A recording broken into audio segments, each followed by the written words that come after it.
If you'll be the last of Auckland, as I'm taking you mean to be, tell me that if you'll be the last of Auckland, The Cacophony of Self, Competing Voices, in James Joyce's The Dead by Walter Bound. First published in books are our superpower. Authentic emotion beneath Dublin's social performance. If Dubliners by James Joyce, a collection of 15 stories, serves as a microcosm of Dublin or Ireland at the turn of the century, then the Mrs. Morkan's Twelfth Night Party in The Dead can be viewed as a microcosm within a microcosm. The characters, mostly from the middle class, interact in an upper floor space charged with tension. It's a cacophony of competing voices and musical performances, revealing conflicts between social performance and authentic expression. Ultimately, Joyce perhaps suggests that true emotional resonance emerges not from those who dominate in noise, but from the quiet experiences that exist beneath the surface. Just consider this early line that shows the tonal imagery. Gabriel waited outside the drawing room door until the waltz should finish, listening to the skirts that swept against it and to the shuffling of feet. No faces or names or any information about the waltz, just sounds of things. The literary and biographical context of The Dead. Vincent Cheng describes The Dead as the quintessential modernist work, widely recognized in collections of great modern short fiction. He highlights the story's depiction of the Morkans' Christmas party as emblematic of festive warmth, Irish hospitality, lively conversation, and the characteristic charm of the stage Irishman. Cheng notes that even with years of personal investment in such readings, new insights can still emerge beyond the monolithic verification of The Dead. Biographer Richard Ellman observes that Joyce wrote The Dead at 25, 26, a time when young writers often express their strongest sentiments about middle age and beyond. He describes the story as Joyce's first song of exile. Don Gifford, in turn, praises Joyce's ability to capture a Christmas gathering filled with conversation, music, and dance that gives way to reflections on the past and lost joys. As a professor of English with 26 years of experience, I love the reader response theory. It basically means one reader responding with one text, without background or experience or graduate school degrees in literature. I had read The Dead countless times, even using it as a nightly audible ritual lullaby. Yeah, I'm not joking, I still do. But it wasn't until a drive with my wife, Mary Jane Murphy, that something clicked. "Can we turn this off?" she asked, a reader herself, her voice tinged with frustration. "It's just too much. Everyone in the story is begging for attention, and it's confusing and irritating." This reaction illuminated an aspect of The Dead that had hovered on the periphery. My wife's perspective opened a new avenue for exploration, the pursuit of genuine experience and the fundamental human struggle to be heard. Joyce's sonic chaos and character dynamics. The Dead has a tapestry of 12 core characters. It's an atmosphere of chaos, a noisy muddle of laughter and disarray, dominated by the sounds of a bustling meal. The idea came from Joyce's brother, Stanislaus, his younger brother, in a letter while Joyce was in Rome about a song in the Irish Melodies called "Oh You Dead" by Thomas Moore and sung by Plunkett Green. Stanley liked the piece and was particularly struck by Plunkett's delivery of its second verse. Joyce asked for a copy, learned to sing it, and worked its themes and details down to the famous snow in the story he named after it, The Dead. Consider the variety of auditory cues. He invites us to strain our ears for characters to decipher faint sounds and hidden meanings. The motif of distant music evokes nostalgia and mystery. A chorus of laughter highlights the collective nature of social gatherings while hinting at underlying anxieties. Even the visual descriptions invite synesthesia, blurring the lines between sight and sound. Synesthesia is the perceptual phenomenon where stimulation of one sense involuntarily triggers experiences in another sense. The abrupt knock at the hall door disrupts the sonic flow, signaling a shift. Joyce further amplifies the dimension through musical terminology and references. The Lass of Aughrim and Arrayed for the Bridal ground the story in Dublin's cultural life. Political, religious, and nationalist implications. Consider the conflicts and tensions in The Dead. Gabriel Conroy has conflict at the very beginning with Lily, the caretaker, who he assumes is going to get married, but she doesn't want any guys and what they seem to want in all their palaver. And then he has a conflict with a colleague, Miss Ivers.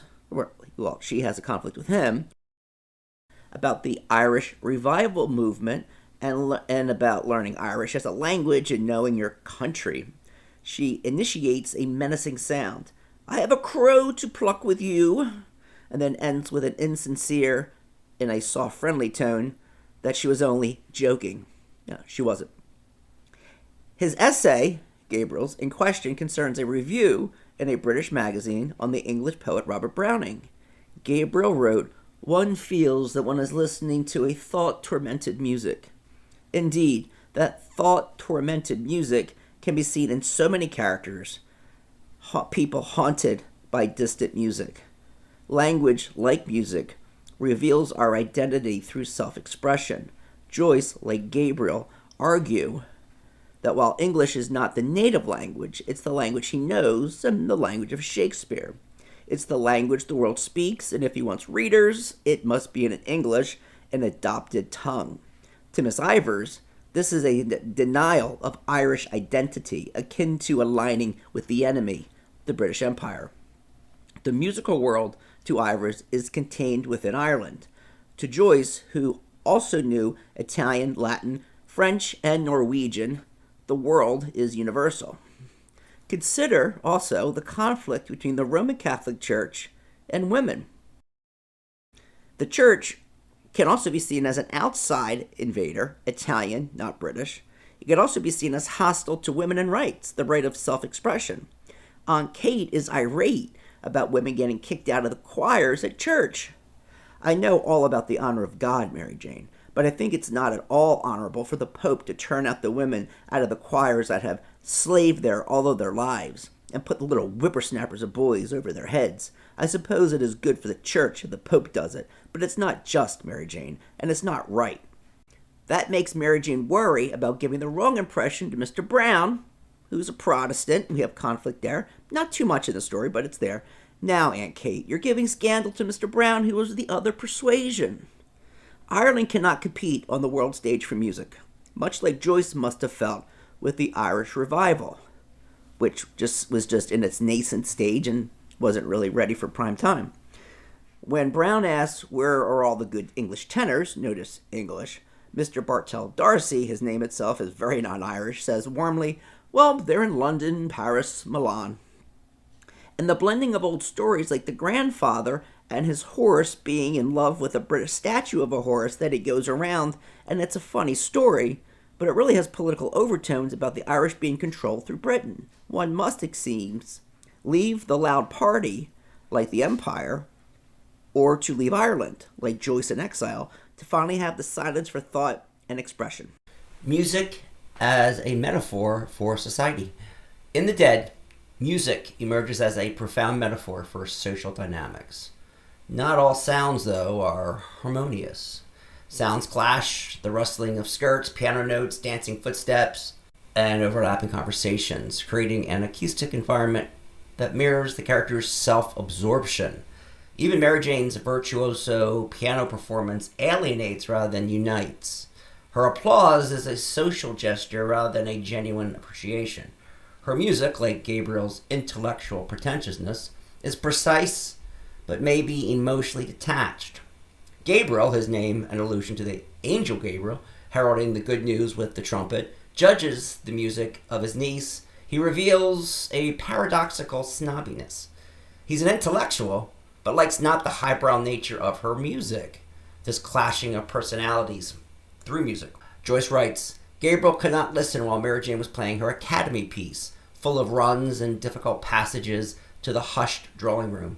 He liked music, but the piece she was playing had no melody for him, and he doubted whether it had any melody for the other listeners, though they begged Mary Jane to play something. Freddie Malins and the symbolism of the pudding fork. Among the voices in the dead, Freddie Malins occupies a liminal space, but of comic relief and an unexpected conduit for deeper thematic resonance. His reputation as a drinker precedes him, setting the tone for his presence even before he arrives. They were dreadfully afraid that Freddie Malins might turn up screwed. His late arrival and animated mannerisms contribute to the social disorder, yet his role is more than that of a drunk. A pivotal moment occurs during the dinner when Mr. Brown, a Protestant guest, initiates a toast, and the guests sing, "For they are jolly good fellows, for they are jolly good fellows," in honor of the Morgan sisters. Freddie, in his characteristic enthusiasm, quote, beats time with his pudding fork, and the singers turn towards each other as if in melodious conference, while they sang with emphasis, "Unless he tells a lie, unless he tells a lie." Now, there's a lot to unpack there, but I'll leave that. This gesture positions Freddie as a self-appointed officer at the festivities. Gabriel Conroy, however, is the evening's de facto central figure, tasked with delivering the grand speech. Joyce subtly contrasts these two men, Freddie, unconsciously swept up in the moment, and Gabriel, ever conscious of his own performance and status. Freddie even applauds the singing of Julia Morgan. "I was just telling my mother," he said, "I never heard you sing so well. No. I never heard you sing so good as tonight." As scholar Vincent Cheng notes, he demonstrates an appreciation for music that Gabriel lacks. When discussing tenors, Freddie says, "And why couldn't he? Because he was only a black? He has a voice too." A question that extends beyond its immediate context. This could apply, this needing a voice, to Greta, Lily, Aunt Julia, even Ireland itself. A challenge to the assumption that only certain voices deserve to be heard. Freddie's moment is not an antic but an assertion for those on the margins, whether racism, being socially awkward, the overlooked, the musically unsophisticated, all should claim and be able to claim a role in life. Understanding Greta in the dead. The cacophony overwhelms Greta. This party. She arrives late and lingers upstairs at the end, alone, to this nostalgic air, the last Vaughan. Even within her own narrative, she is somewhat forgotten. Gabriel's aunt momentarily struggles to recall her name. "It's Greta, isn't it? It's Greta, right?"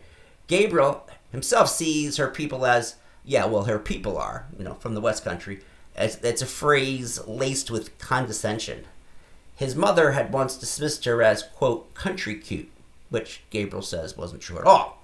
Yet, in the quiet memory of Michael Fury, Greta rekindles a flame essential within herself. The Dead Boys song sung in the rain represents a moment of genuine, unfiltered emotion, something beyond the noisy social performance and competition.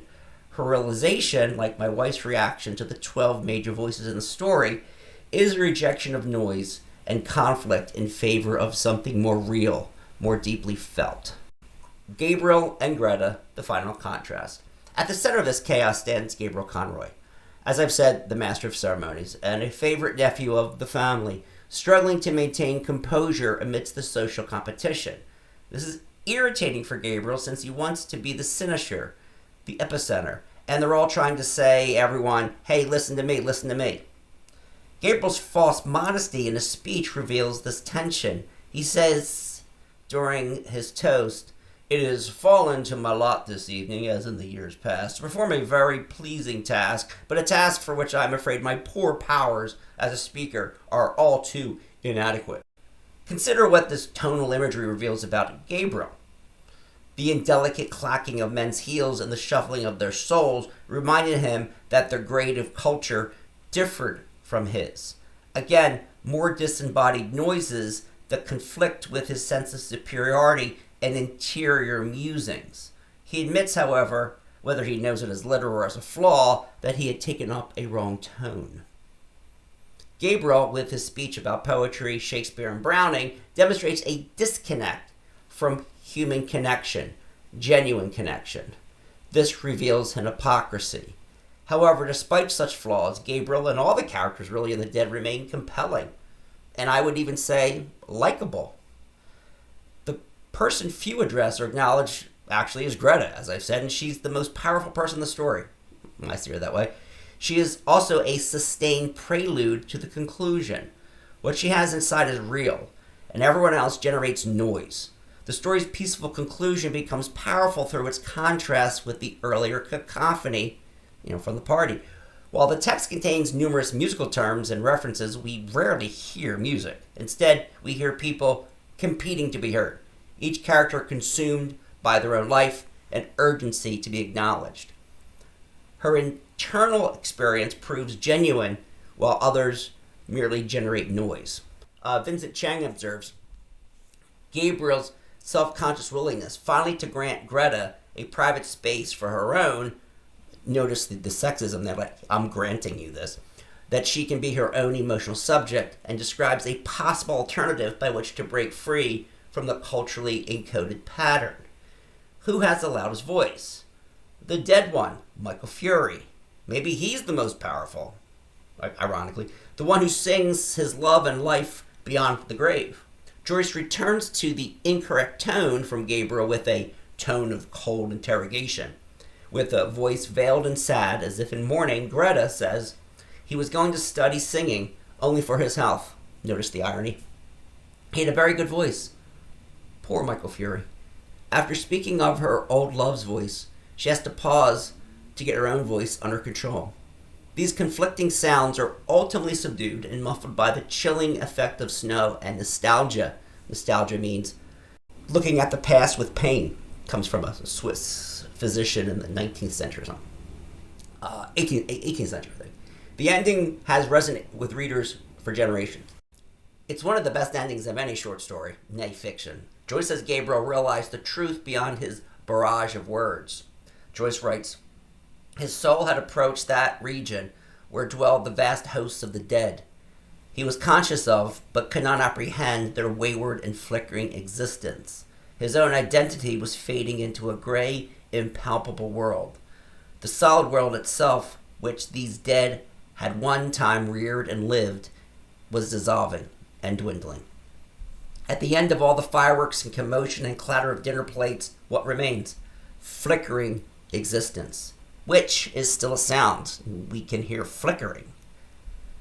From my initial readings to the transformative experience of listening with my wife Mary Jane, The Dead resonates on multiple levels. A single detail, a moment of auditory overload, can unlock a deeper appreciation for the intricate tapestry. Joyce transforms The Dead into a Dublin symphony. There are dozens of distinct sound and musical references, roughly considering direct references and implied references. There are well over 50.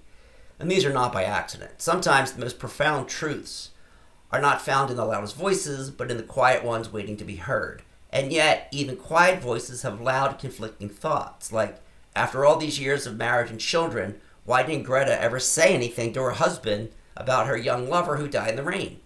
That must have been a continual debate she had with herself. Should she have trusted Gabriel's love more? But Gabriel is so insecure, even with so much success in family and academics, so perhaps Gretta was correct to keep her secret for so long. And it was her secret. Until the emotion from the music at Darcy's singing of the Lass of Aughrim, ironically, at the very end of the party. Or was she protecting him, thinking he was too insecure, right? Like I said. And these with loud voices like Gabriel are too busy talking and boasting and ruminating that one truly feels without the worry of anxiety of social consequences can rarely be known. I would love to think after this one night, late at night, the marriage of Gretta and Gabriel improves. If Gabriel recognizes the voice of Gretta was equal to his own, rather than the loud one, and Gretta continues to have the courage not to remain a silent partner, then the marriage can develop and mature for the benefit of both. It is interesting that Nora Barnacle told James Joyce, her husband, about a young boy she knew named Michael Bodkin. I wonder whether the new Netflix series set in the fictional Irish West Country town is an indirect allusion. Bodkin was a young man from Galway who was in love with Nora. He reportedly stood in the rain outside her window when he was ill with tuberculosis. He died shortly thereafter at the age of 20. This tragic real-life incident deeply affected Nora. This emotional revelation, or an epiphany of sorts, transforms Gabriel's understanding of his wife and himself at the story's conclusion. But will it transform Gretta? Well, you can only hope.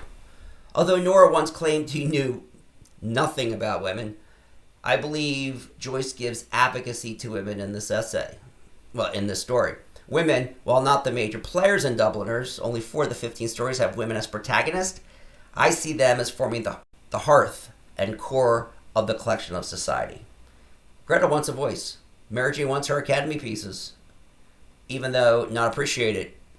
The old aunts want to still sing. And all the women seem, in many ways, active and passive, to stand up for individual expression in a male-dominated world that makes women wear galoshes. Thank you. If you'll be the lass of Aughrim, as I'm taking